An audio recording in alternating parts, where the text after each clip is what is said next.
Well, ladies and gentlemen, a very pleasant good afternoon. Thank you for being here on this very important day in the life of our university. I want to thank President and Mrs. Barron for being here, and thank you for allowing us the use of your box afterwards. We're going to enjoy that. Would you please rise as the Acapels sing the hymn to the Garnet and Gold?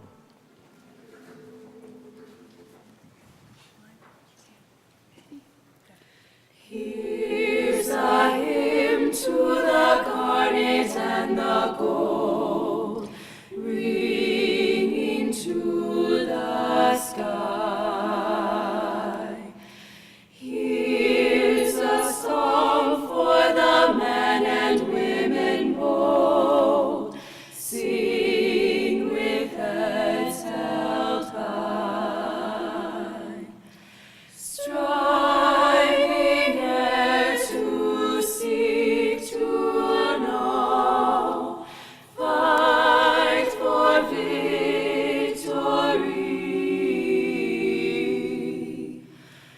Alma Mater, this our song to you, echoes FSU.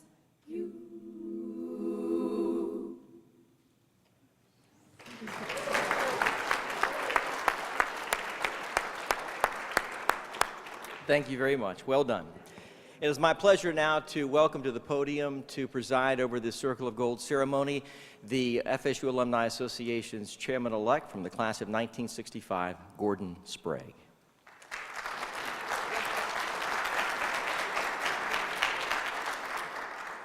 Thank you, Scott. Can you hear me okay? I'd like to know that because I was speaking once on the West Coast to a big audience, and there were people out in the hallway, and when I got done, I saw a gentleman look fairly honest, and I said, "Could you hear me?" And he said, "I couldn't hear you or see you," and I enjoyed it very much. I want to make sure you can hear me if you can't see me. The Circle of Gold was established by the FSU Alumni Association in 1993 in order to recognize worthy individuals who, through their service and achievements, personify the university's tradition of excellence. Its first recipient was Bernie F. Steiger. Since then, 203 have been welcomed to the Circle of Gold. It is my honor and pleasure to preside over today's introduction. Michelle Adair. Michelle Adair's participation with FSU's Alumni Association and its alumni chapters is almost a textbook example of alumni involvement, giving of her time, talent, and treasure. A 1972 graduate of Arts and Sciences with a major in mathematics, Adair moved to Jacksonville, where she became active in one of the university's most prominent and progressive alumni chapters, the Jacksonville Seminole Club. It wasn't long after moving to our nation's capital that she reprised her volunteer role with the Seminole Club of Greater Washington, serving as president for 2 different tenures. The first, a 6-year run from 1989 to 1995, and then again in 2001. Adair's flair for leadership caught the attention of the national organization, and in 2004, she was selected to serve on the Alumni Association's national board as an out-of-state director. That was not my phone that went off, my wife has it. In that capacity, she was twice elected to leadership roles where she served on the executive committee as treasurer and as secretary. In 2008, Adair was selected to the chair of the advisory committee, reviewing ways to reorganize and restructure the Seminole Club network. Much of the work that committee became part of is an initiative called Operation Club, which is being implemented today by FSU's more than 70 Seminole clubs and chapters around the nation. Adair also leads a greater good in Washington, D.C., volunteering with Special Olympics, the Young Smithsonian Associates, and Wolf Trap Associates, where she was named Volunteer of the Year in 2002. Adair has been a member of the Seminole Boosters since 1984 and a life member of the Alumni Association since 1992. Along with her husband, Lynn, the Adairs have contributed to some 20 initiatives at Florida State University. Today, she continues to serve in an advisory role for the Seminole Club of Greater Washington, D.C., a seasoned voice of reason for a chapter of traditionally, as you would expect, enjoys a very youthful contingency. Yes, Michelle Adair's career of service to our Armada has been a textbook, so there's only one more way to turn the page on this textbook by welcoming her to the Circle of Gold.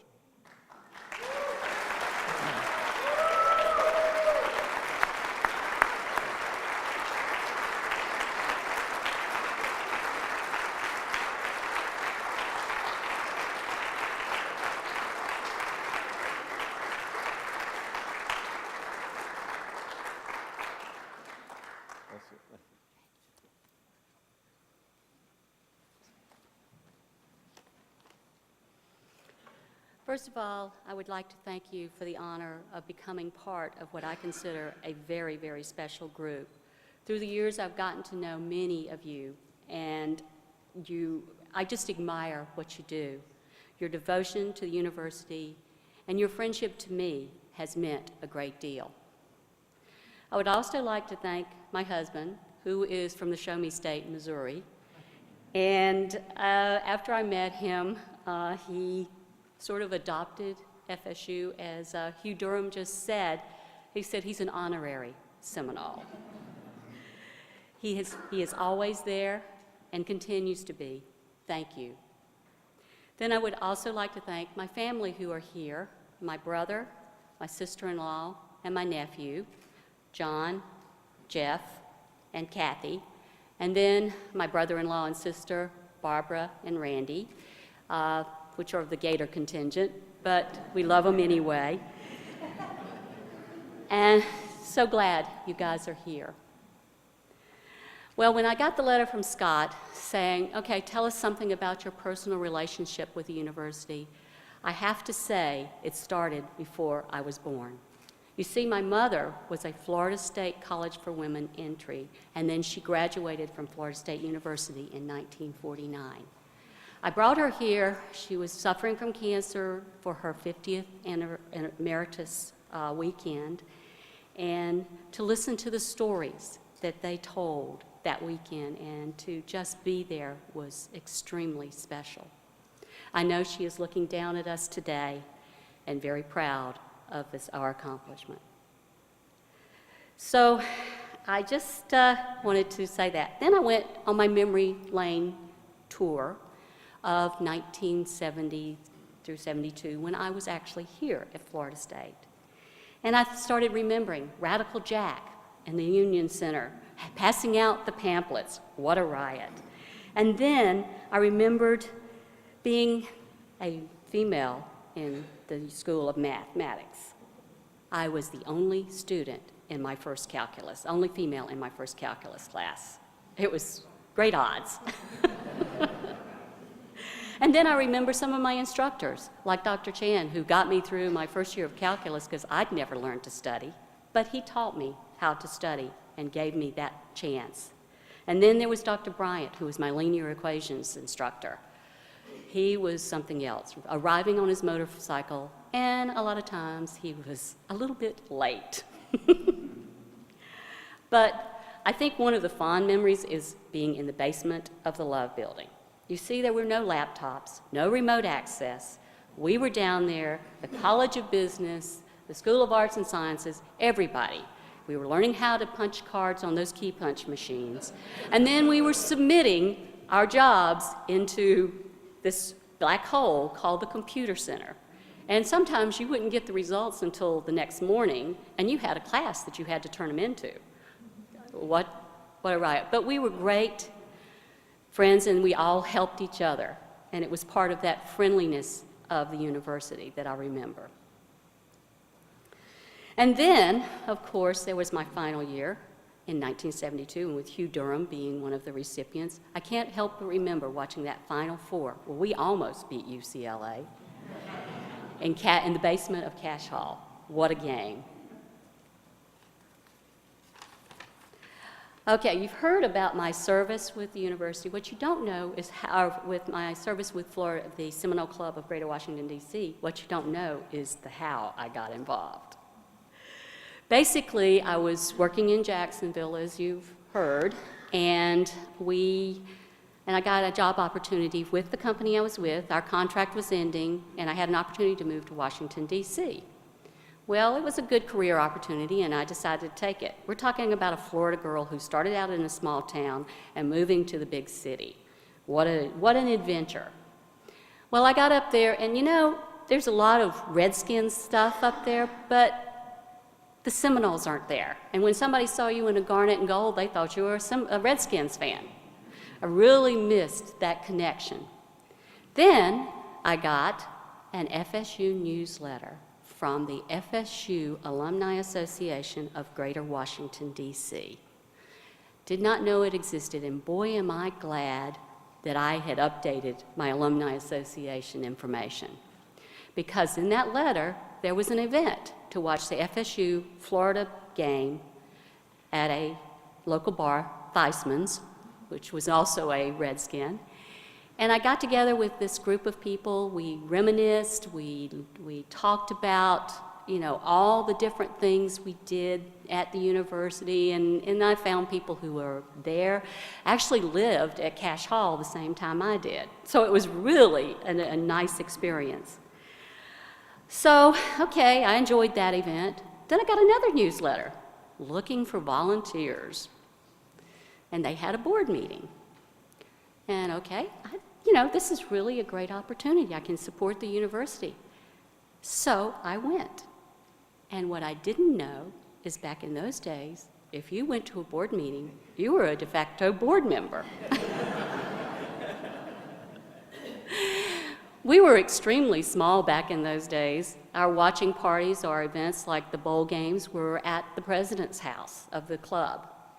But we did things together. We had our annual picnic, and we had this annual softball game where everybody who was this tall all the way up to, you know, a 70-year-old. And we had a great time. And then we had the bus trips, which were also fun. But above it all, they taught me a lot of what the basis of our group was. You don't just support one aspect of university. You support them all. You support the academics, you support the sports, you support communities of interest, you volunteer. And to me, that was what our goal was with this small group. And many of those people I count as friends today. We had our good times, we had our sad times. We lost one of our very good people, Robert Speicher, to Lou Gehrig's disease, which led to us doing the fundraising for our Robert Speicher Endowed Scholarship. It was a fruitful, a labor of love to get that finally endowed. And then I remember, this is also a funny story, we volunteer for the Special Olympics and we do the awards ceremony. And we were doing the ribbons at someone's house, one of the members' house, the actual people, the couple that got us into it. And they were playing the album ABBA. And we still tease him to this day about his love of the group ABBA. But it wouldn't have been without the support of like Betty Lou Joannis and then some others like Terry Johnson and some of the Alumni Association staff and group that we were able to get to where we are as a club, or today as a club. I thank you guys for that. And I also thank you very much for your friendship. And last but not least are my years on the Alumni Association Board, which another special time. I was telling Jeff Hill just now about my first year on the board. And I was, a little bit timid, didn't know anybody, and we did a bus trip to the medical school. And we were getting ready to do the tour, and I was sitting beside Jeff, and there was another board member, and for the life of me, I cannot remember his name, too many years ago. And they started talking about baseball. And I have never laughed so much in my entire life. It was just hilarious. And there were other instances where I've got, many of you that are board members and have been board members that we shared a very special time. As Gordon also mentioned, I was very proud of our initiative of what we called the Blue Ribbon Committee, of reorganizing the network, the Seminole Club network. And I listened yesterday as they were going through it and talking about some of the areas which were of concern. And I felt very proud that I was a part of that initiative. So I think all of you, you were great. And as I close out, I would like to thank you again, because this is indeed an honor that I will always cherish. Thank you.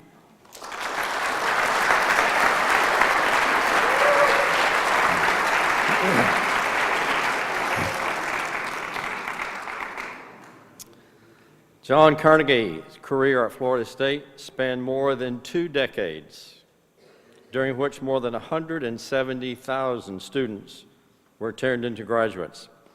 As Vice President of Finance and Administration, Carnegie met only a fraction of those students, but each of them benefited from his hard work, and their FSU experience was richer because of his visionary leadership.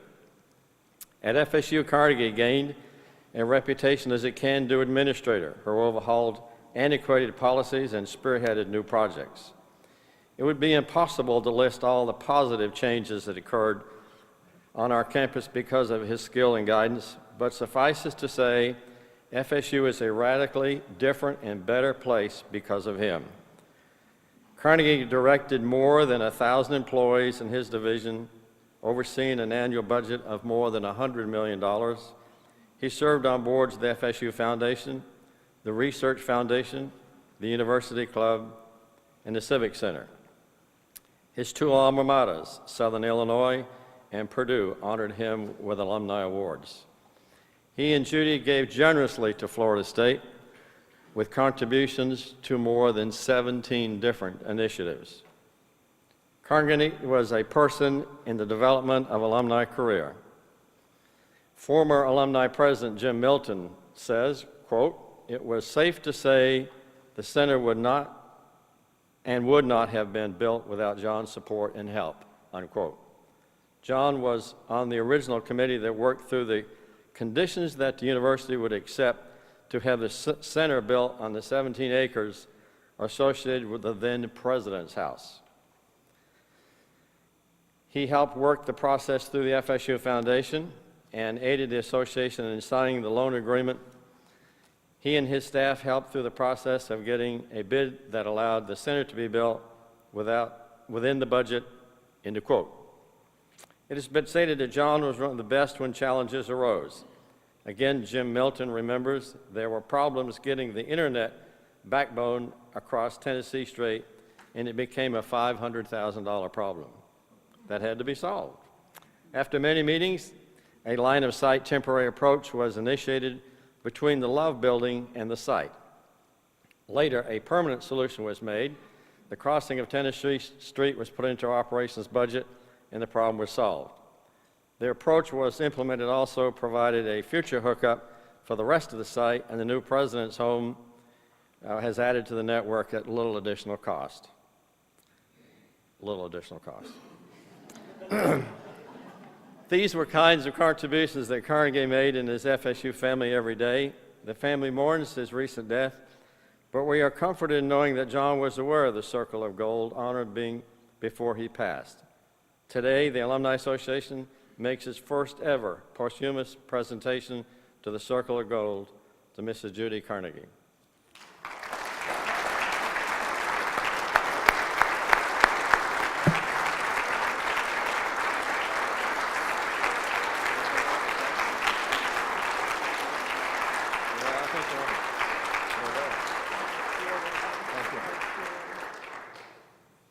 You all look so friendly, and I love your colors. It's a joy to look at a friendly crowd. I'm a little nervous today, so you'll have to bear with me.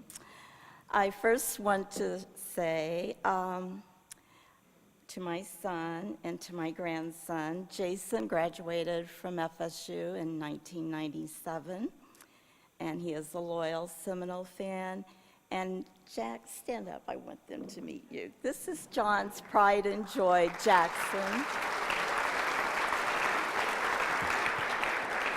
Jackson is in the 3rd grade at Timberland School in St. Augustine, Florida, and he is for sure going to be a Knowles someday, and we're real proud of him.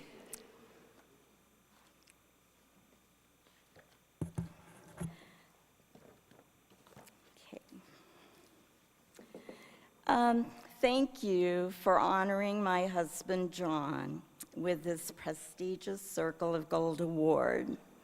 It is truly a bittersweet moment for my family as I stand here accepting this honor in John's behalf. FSU was truly his passion. Although John loved the Dodgers, playing golf, and cheering on the Noles, his top priority was helping FSU. He was dedicated in his mission to make up FSU a financially strong university, even during lean times. I have a sense of peace from feeling that John was aware that he was to receive this great honor, and for that I am grateful. Again, thank you for paying tribute to John. Thank you.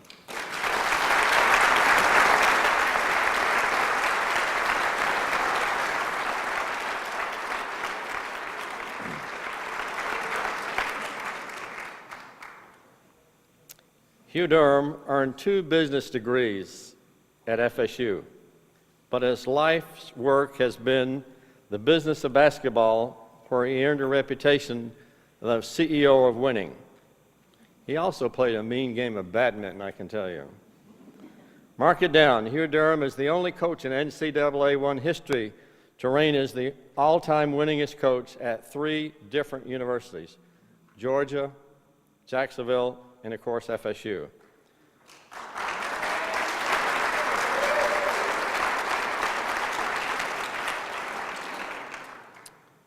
Durham first arrived at FSU in the mid-1950s from basketball-rich Kentucky and started as a great shooter for the Seminoles, scoring nearly 1,300 points and averaging nearly 19 points per game. Is 19 good, Charlie? That's good. After graduation, he stayed on as assistant and became head coach at FSU in 1966. One of his first orders of business was signing to the scholarship FSU's first Afro-American basketball player, Lenny Hall. In 1972, at the age of just 34, Durham led the Seminoles to a storybook season that remains to this day the greatest of our history, the championship game of the Final Four. Over 3 straight games, Durham scored off against a gauntlet of basketball giants, handling Adolph Rupp in a loss at his final game at Kentucky, then Dean Smith at North Carolina, a defeat in the semifinal before taking on John Wooten at UCLA. When Durham led Georgia to the Final Four in 1983, he joined an elite club of just 11 who have ever taken more than one program to that hallowed ground. And he's the only one in the club whose Final Four visits were the first ever in their respective schools. If you've ever reviewed the scoring sheet following a basketball game, you know the numbers only tell part of the story. In Durham's case, they don't reveal the honest personality that drew extraordinary players to his teams, like Dave Cowens to Florida State and Dominique Wilkins to Georgia, 2 of the greatest to ever play the game. The numbers won't tell you why FSU decided to name its Most Valuable Player award after Durham, or why NCAA's Mid-Major Coach of the Year now receives an award in his name, or why Hugh Durham was introduced no less than 5 Hall of Fames, including 2 at Florida State, as well as those representing the entire state of Florida, Georgia, and Kentucky. Of course, the numbers don't shed light on the mute fact that the victory in Durham's life was when he convinced fellow co-ed and 2-time FSU grad Melinda to be his bride. Today, Coach, we walk you down a different aisle, an aisle that takes you to the circle of gold. Hugh Durham.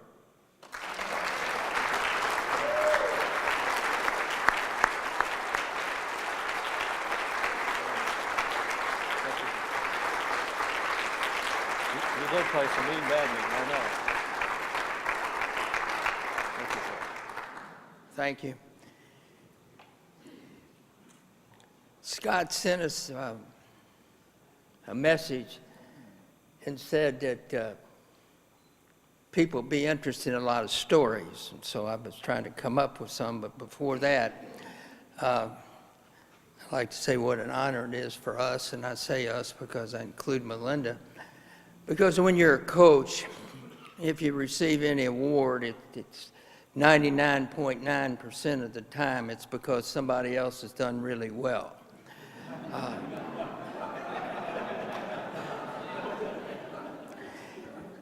I'd also like to congratulate all the new honorees and all the members that are here. I did meet Melinda here, and then I did get a start in recruiting. Melinda was in high school from Jacksonville. It was circus weekend, and she was at the Pi-Phi house, and I was making stopping in at a number of different sororities.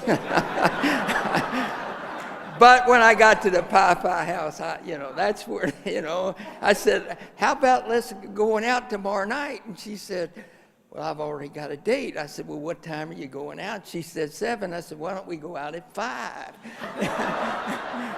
And, and she bought that, and so, and I got her in on time.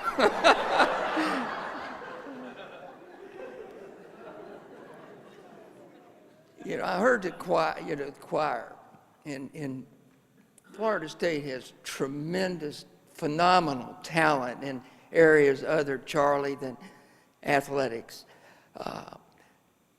We were over here for the Duke game, basketball game, earlier this year, and I think it was the men's choir sang the national anthem. And when we're in athletics, you have an opportunity to go to a lot of different events, and they sang the national anthem, and that it was outstanding. The job that the choir did, if you were from Florida State, you took a tremendous amount of pride in that, and so we're surrounded by great talent. Now, for the stories. In 1969, we recruited a guy named Ron King and Otto Petty, Larry Gay and Reggie Royals, and Gail Andrews. For those of you who don't remember Gail was, you talked about Lenny Hall being the first African-American basketball player signed at Florida State, not only Florida State, but in the deep South, which encompassed everything from Virginia all the way over to the Mississippi, all the way down to the tip of Florida. But he was the first African-American basketball player. We didn't have any, we said black cheerleaders back then, so there's African-American cheerleaders today. And I'm at the state tournament, and I see this cute gal over there doing a tremendous job. I said, she might just be ready for the big time. So I go over to talk to the cheerleader sponsor, and fortunately, she was from Florida State. And I said, would you introduce me? So she introduces me to Gail, and I go over there, and I start talking to her. Where are you going to school? I'm talking fast because Scott says, you got to move it along. And, and she says, I'm going to junior college. I said, if I can get you some assistance, would you consider Florida State? She said, yes, Earl Gordon, Horizons Unlimited. He came through. We got her over here on scholarship. Okay. That just kind of, not a full ride, but pretty good. And I see Dr. Marshall smiling back there, and as soon as I said not a full ride, he broke out in a big smile. But so you got to remember the tone and tenor of the late 60s, what was taking place. And we had recruited Cowens, and this was his senior year. And we had been preseason picked, I think it was number 9 in Sports Illustrated. And they dubbed this the busted flush of 4 blacks and a redhead. And Cowens was so, we made the splash then. And so here we are, and these guys decide there needs to be a meeting. We got to have a meeting. Well, Cowens, by that time, like I said, was a senior. We'd recruit him out of Kentucky. It's not legal today, but I was there 17 straight days. And I was with Dave last Friday. We did a thing up in Atlanta with the Wounded Warriors, and we were talking about it, and he said, Coach, what do you ever see in me in a basketball player? And I said, David, I always gave you, I thought you were intelligent. You figure it out. But, he goes on, in my opinion, he's the most outstanding basketball player who has ever worn the garnet and gold. Okay, here he is, senior year. So we go into this meeting, and they're going to decide to talk about we need more African-American cheerleaders. Well, we didn't have any, so I guess maybe they think we do need more. But, so they get up and start talking, and they say, we've got 40 or 50% of our team is black. We ought to have, a higher percentage cheerleaders. And okay, everybody's going to speak. So I said, that's one way to look at it. But if the student body took that approach and said, we're 99.5% of the student body, maybe the basketball team ought to only be 0.5% black, you guys wouldn't buy into that, would you? So Callan steps up, and he's a leader, and he's established, but here's the thing. That summer, he had gone up to Harlem and played up there, while he was doing camps. And then he stops by East Orange, New Jersey, and he's staying with one of our teammates, Kenny Macklin, in the projects. And so basically, all the team knew that Callan's heart was in the right place. I mean, he wasn't a bigoted guy. He wasn't a prejudiced guy. So he stands up in front of everybody, okay? And Gail is a freshman at that time, and freshmen aren't eligible to be on the varsity. So, okay. So Callens looks around, and he basically says, I really don't care how many cheerleaders we have, whether we have 3, whether we have 4, I don't care what it is. But he looks around and he says, but there's nobody in here going to F up my senior year.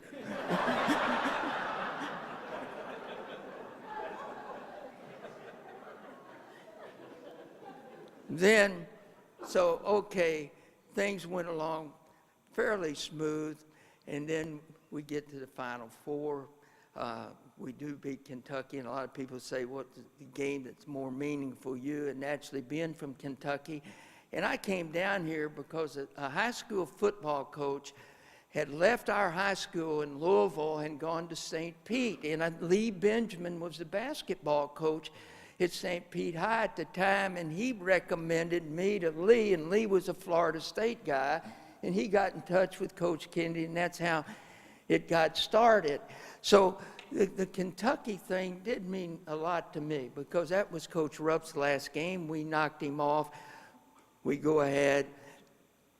Final Four, we go out there, and Dr. Marshall and I have had conversations about this, and he went to bat for us because the guy from the NABC said, question why should we be there? Well, we'd only beaten Minnesota, Kentucky, and North Carolina. I guess that's pretty good credentials. So those are some stories, and when you're in coaching, you could go on and on and on about stories. But when Scott sent me that note, I start, not being a math major, I had to get out my calculator, and I look at it, and I got here in 55, and today is 13. So 45 and 13 comes out to 58. Is that correct? Well, to make it easy, let's say it's 60. So 5 minutes, you get 3 to 5 minutes, and so 5 minutes, 5 times 60 seconds is 300. Divide 60 into 300, Scott, and you get 5. Is that not right? Being in the calculus, I figured you could do that without a calculus. 5, and can you imagine Florida, how much Florida State has meant to all of us in this room?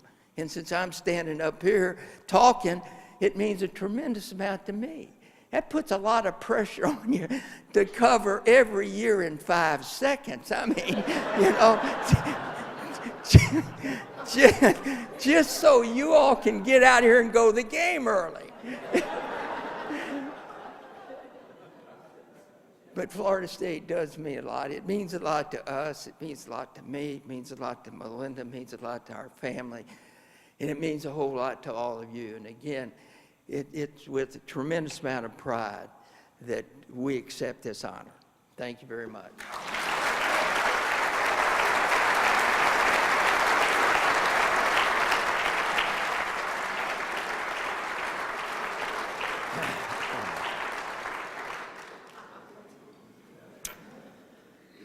Mark Edenfield, FSU's Assistant Director of Homecoming and Event Planning, Allison Black, has said about Sergeant Mark Edenfield. Every campus has one police officer that everybody knows and loves. For FSU, that's Sergeant Edenfield. Mark has been the all-everything police officer for 31 years, hired by the university in 1982, 3 years after graduating from FSU with a degree in criminology. He started as a patrol officer, was elevated to a field training officer, and became a member of the crisis management unit, along the way displaying a sense of approachableness that made him a popular choice for the FSU's Adopt a Cop program. During his tenure, Edenfield has twice received commendations from the United States Secret Service for providing security assistance during high-profile visits. He is certified in law enforcement circles for incident command, crime prevention, crime information, and special events management. This later designation, special events, is where Edenfield has become a face of the FSU Police Department. As Special Operations Sergeant, he was responsible for coordinating police staffing at all campus events. Almost always he's in attendance at these events, literally of thousands over the years. Edenfield oversees police staffing for major sporting events, for home games, coordinating escort logistics for all visiting teams and away games, ensuring the safe transport of team and equipment. While these high-profile activities garner attention, it's the less glamorous assignments that has emblazoned his reputation in the hearts and minds of students and staff. From putting in 40-hour shifts at dance marathons to setting up barricades on weekends for homecoming, prep rallies, Greek activities, the Flying High Circus, 7 days of Ocean Nights, and other concerts and special events. It's a well-known fact in law enforcement circles that FSU's police department is a fertile environment for other agencies to recruit. They do, after all, receive extraordinary training and experience. Such offers have been presented to Mark Edenfield, but the sergeant has displayed a character trait very important to the Circle of Gold Selection Committee: loyalty. No wonder in 2007, the students of Garnet and Gold Key selected him the recipient of the Ross Oglesby Award. Little wonder last year the students of Homecoming selected him as faculty staff Grand Marshal for the Homecoming Parade. Little wonder then, in his final days of duty before retiring from the FSU Police Department, the FSU Alumni Association has selected Mark Edenfield as for one more recognition, the Circle of Gold.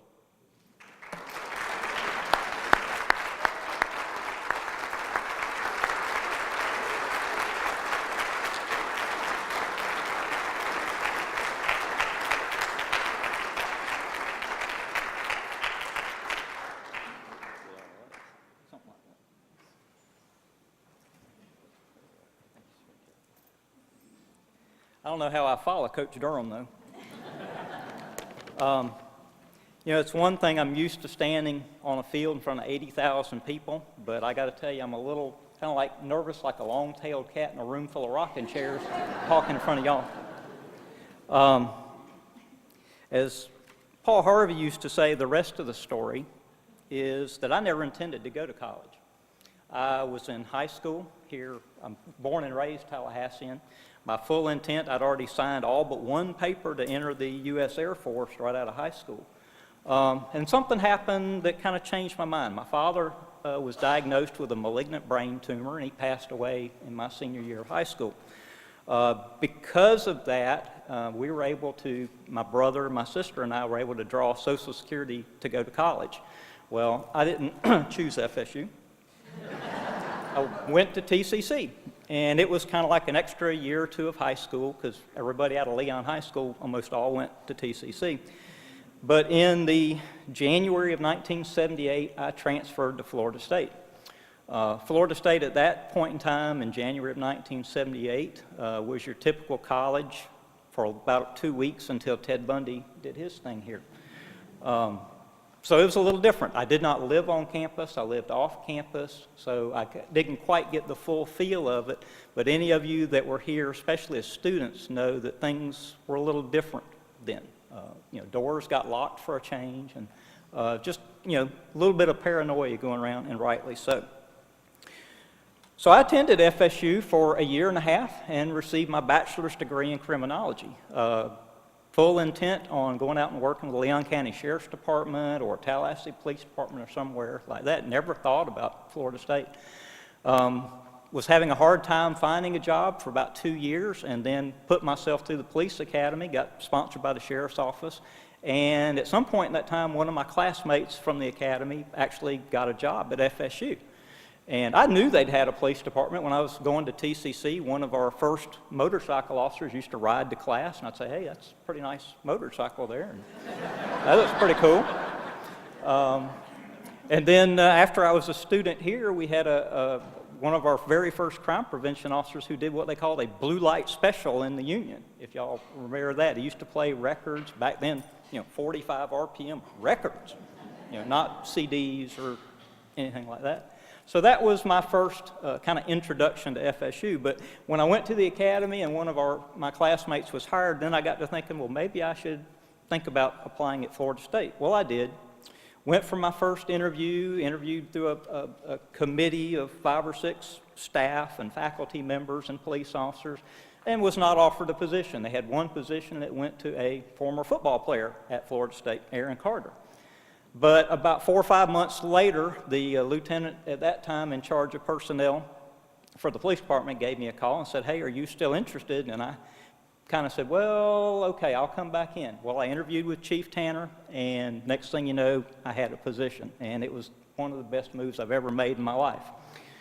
So as Gordon had kind of mentioned, I worked as a patrol officer, and somewhere along that line, after 5 or 6 years, I actually I'd been elevated to a patrol supervisor, and patrol supervisors, especially now, they don't really answer calls a whole lot unless their officers get really busy. Well, we got busy, and I answered a burglary call over at Southern Scholarship Foundation, and that was one of the second best moves of my life, because I met my wife there.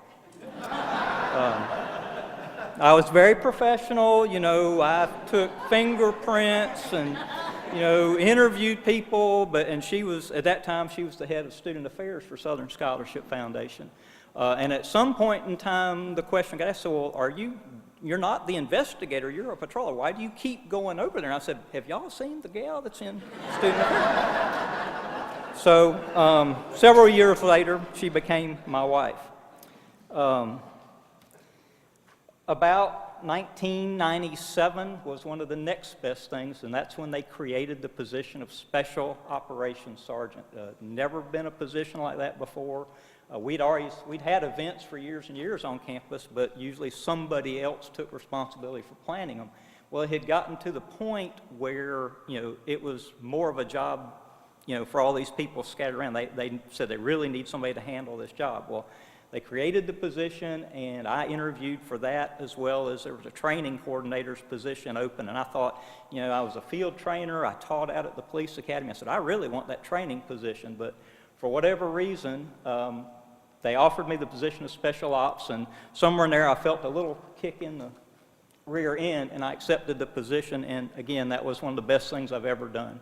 For 16 years now, I have Sometimes pulled some of my hair out. A lot of it has turned gray, what hasn't turned loose. But it has been an intense pleasure working with the students of this campus, the staff of the campus, and the faculty in all the myriad of different events and, football and baseball and basketball and all those different things going on. And I have met some of the most wonderful people in the world. As I look across the room, there's so many people I've either worked with or met in some capacity that didn't involve putting them in jail. One little story, Charlie, you probably remember this, but you probably don't remember the details of it. But as you recall, we won a national championship, for the 1993 season. Well, in 1994, in January, Florida State said, well, hey, that is very worthy of recognition. We're going to do a parade, and we're going to start at the front of Westcott, which at that time you could actually drive around the front of Westcott. And we're going to go all the way up to the Capitol and have a big celebration in honor of our national championship. Well, lo and behold, Charlie, who of course was our starting quarterback, got to ride in a bright red convertible. And if you remember, it was a little chilly that day. Well, one of the first things, and obviously I'd worked every football game, for a number of years, and so I kind of knew who Charlie was, but I didn't know him. And so I introduced myself to him, and he was just very quiet and very reserved and all that. And I thought, he's not like your typical football player that I'm used to dealing with. But to make a long story short, in this parade, there were 2 officers assigned just to make sure that people didn't come running out from the sides of the sidewalks and, grabbing him by the hand and that kind of stuff. And they were on bike patrol. I was one of them. The other one was Officer Derek Rogers, who is also still employed here at Florida State. So that's a little story with Charlie. I have had the occasion to work with Secret Service on presidential details, vice presidential details, and those are a lot of fun. You're kind of working under somebody else's auspices when you go, hey, Secret Service. But nothing compares to dealing with the students, the staff, and faculty of this campus. And it is something that, after all these years, I am going to miss. But Molly has assured me that she has a spot for me that doesn't pay anything doing something on campus. I'm just saying. In conclusion, I would really like to offer my sincere thanks to the Alumni Association for this award. Several people in the room I've mentioned I just don't feel worthy, given the people that are in the Circle of Gold and the honorees today, and congratulations to you guys as well. I would also be very remiss if I didn't thank my wife, who could not be here today. She is a state officer with the Pilot Club, and so she is at a convention down in Vero Beach, but she called me to make sure you have your speech ready and you're good. And I said, speech? I said, I'm just going to kind of wing it. But I did bring my office wife with me, who's Lieutenant Linda Riley.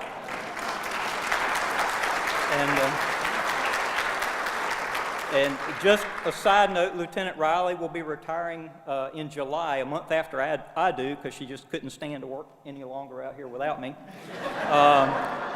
But we worked on the same squad together as patrol officers, and she's been my suite mate in our office for about 14 or 15 years. And she will be the very first black female to work and retire from Florida State as a police officer.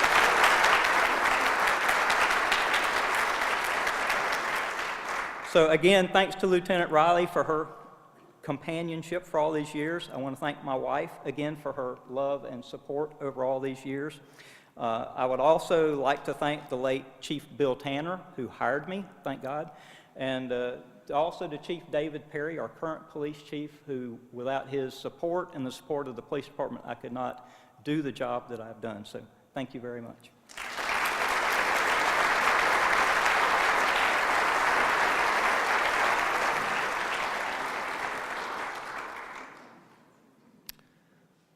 Charlie Ward.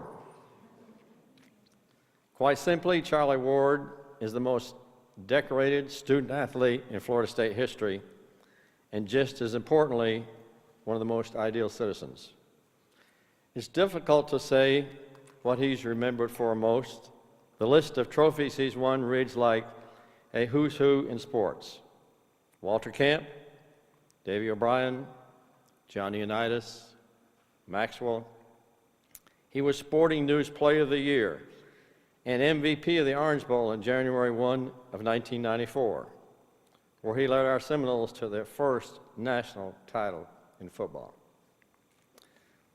That, of course, is just a few weeks after an appearance on the Downtown Athletic Club in New York, where he was named winner of the Heisman Trophy. At the time of the award, the more than 1,600-point difference in balloting was the second most in Heisman history voting. Some of you remember Charlie most for the way he carried himself off the field. How, as a senior, he went to then coach Bobby Bowden and asked that a freshman named Warwick Dunn be assigned to his dorm room, so he could counsel this young player just months after his mother, a police officer, was killed in line of duty. Charlie always seemed to be looking for the bigger picture. Ward was not recruited to play basketball at FSU, but he went out for the team, became his starting point guard, leading the Seminoles to the Elite Eight as a junior. He ended his career with 236 steals, which today is still a record. In 1993, he won the AAU Sullivan Award, symbolic of the top amateur athlete in America. At FSU, Charlie dabbled in politics, serving as vice president of student government. And his Heisman run inspired the creation of a new student leadership organization that 2 decades later still flourishes. It's called the Burning Spear. After graduation in 1993 with a degree in education, Ward pursued the path less traveled for Heisman winners, the National Basketball Association, where he was the first-round draft pick and started for over a decade on 3 different teams, leading the New York Knicks to the NBA Finals in 1999. After retiring, he lent more time to his charitable work, especially the Fellowship of Christian Athletes. Ward has passed on many lucrative opportunities in professional sports for chances to mold young men as head football coach of Westbury Christian School in Houston, Texas, the city in which he ended his NBA career. At the NCAA Final Four 2 years ago, Ward was honored with the John Wooten Keys to Life Award for continued excellence and integrity in and off the court. And when inducted in the College Hall of Fame in 2006, he went in with a class that included Bobby Bowden. 20 years ago, Charlie was welcomed into the most exclusive club in college football. Today, Charlie, we welcome you as a proud member of the FSU Circle of Gold.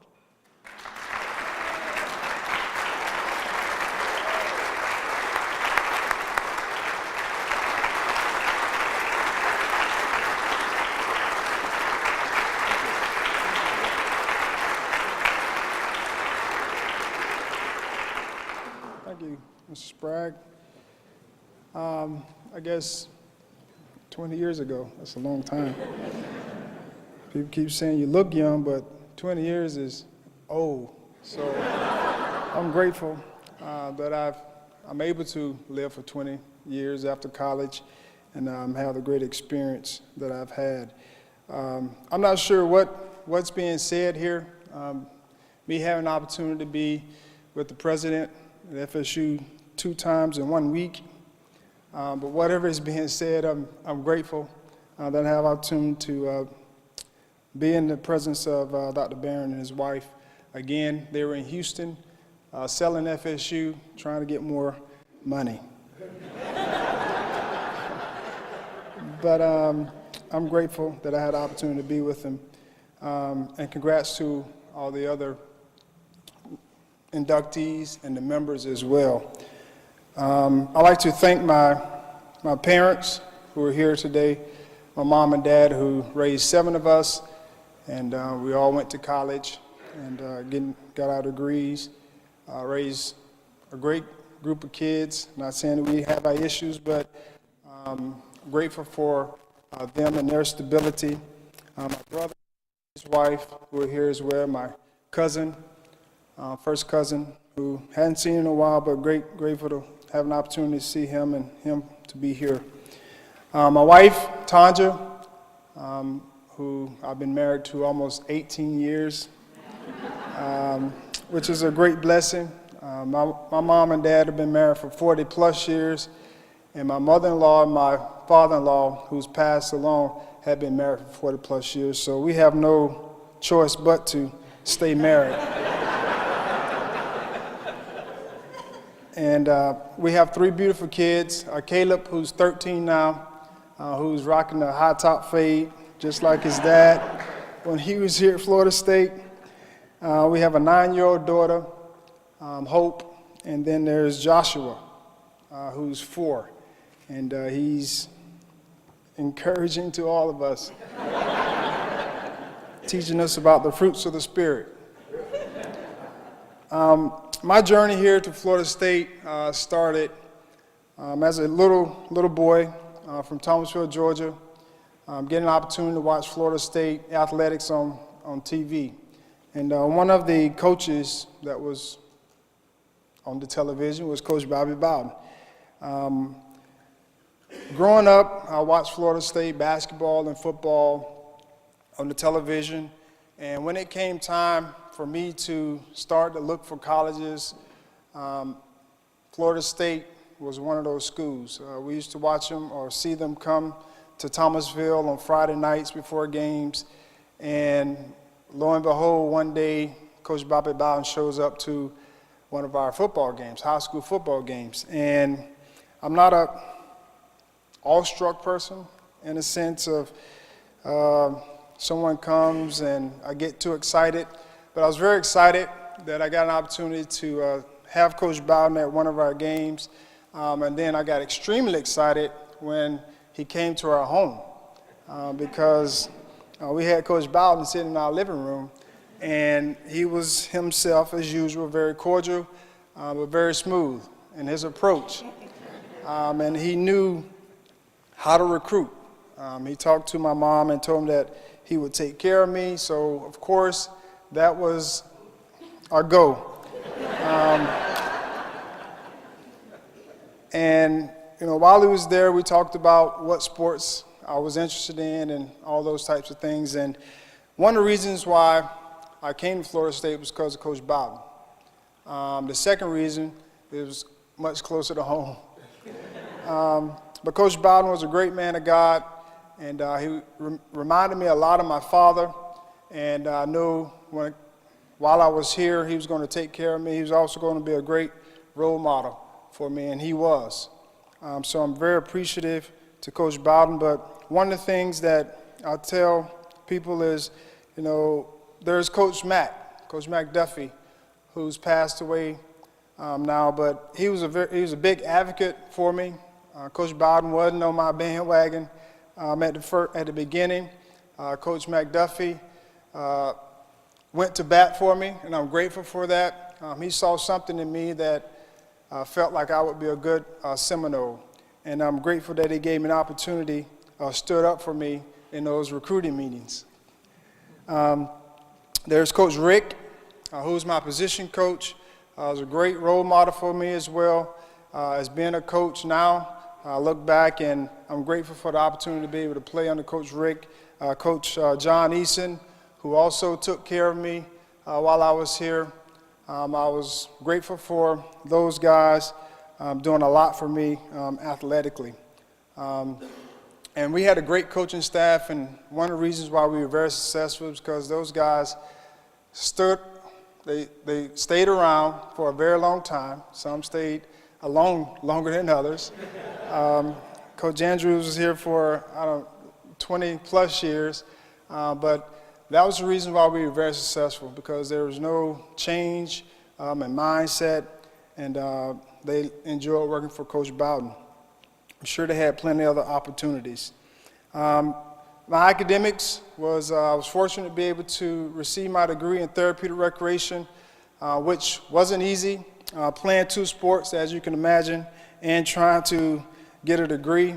I'm grateful for Mark Mullaney, who gave me an opportunity to get my tutors, get my class schedule right, and all the likes that go into being successful academically.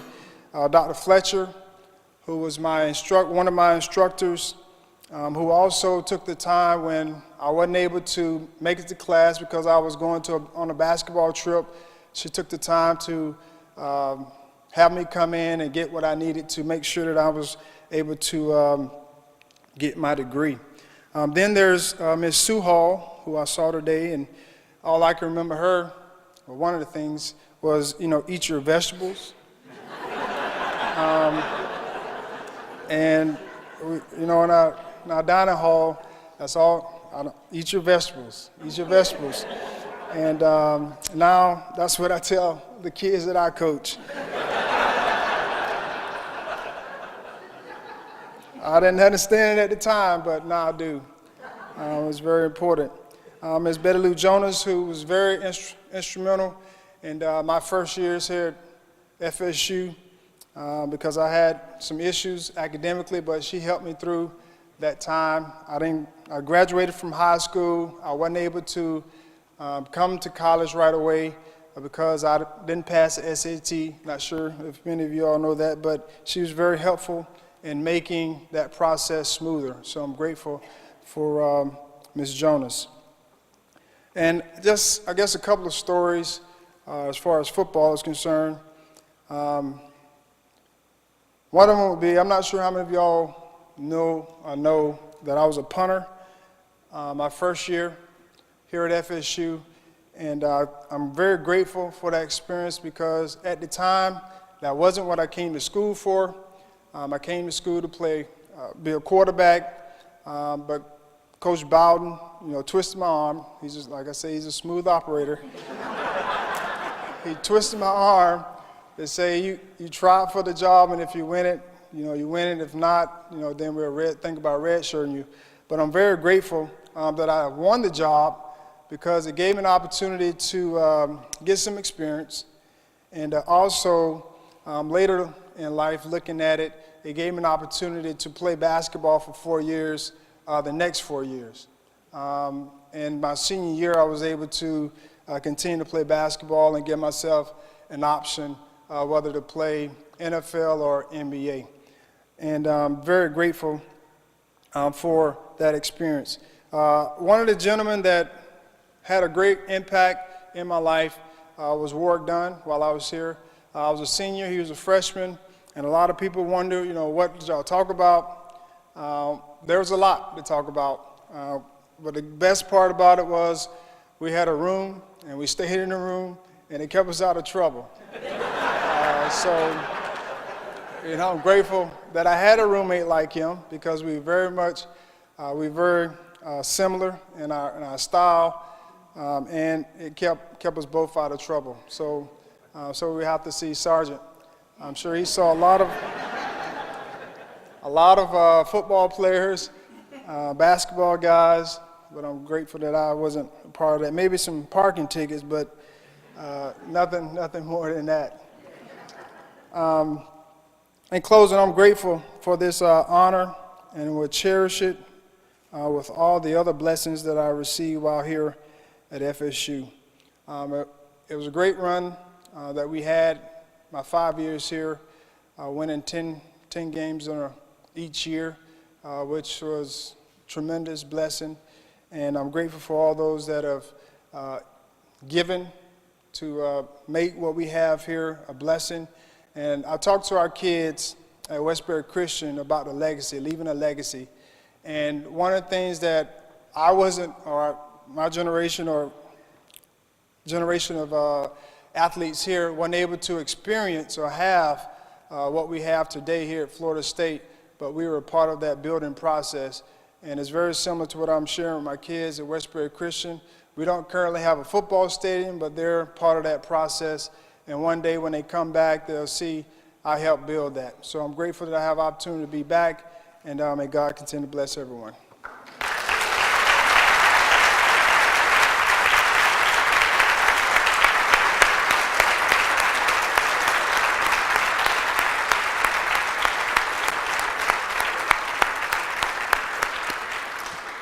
Well, congratulations to each of our honorees today. I know you all are looking forward to congratulating them. I would ask your indulgence as we take a group photo of them behind this banner at the conclusion of our ceremony.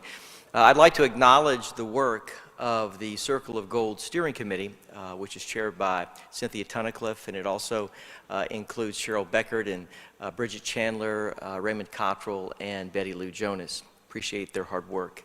Dr. Tommy Wright was going to send us off to the spring game, but he came down with a stomach bug this morning, and so he's not here. However, he's in our thoughts and prayers, and we look forward to seeing him again real soon. So, ladies and gentlemen, I understand there's a spring football game to play, so let's get upstairs, enjoy it, and go Noles!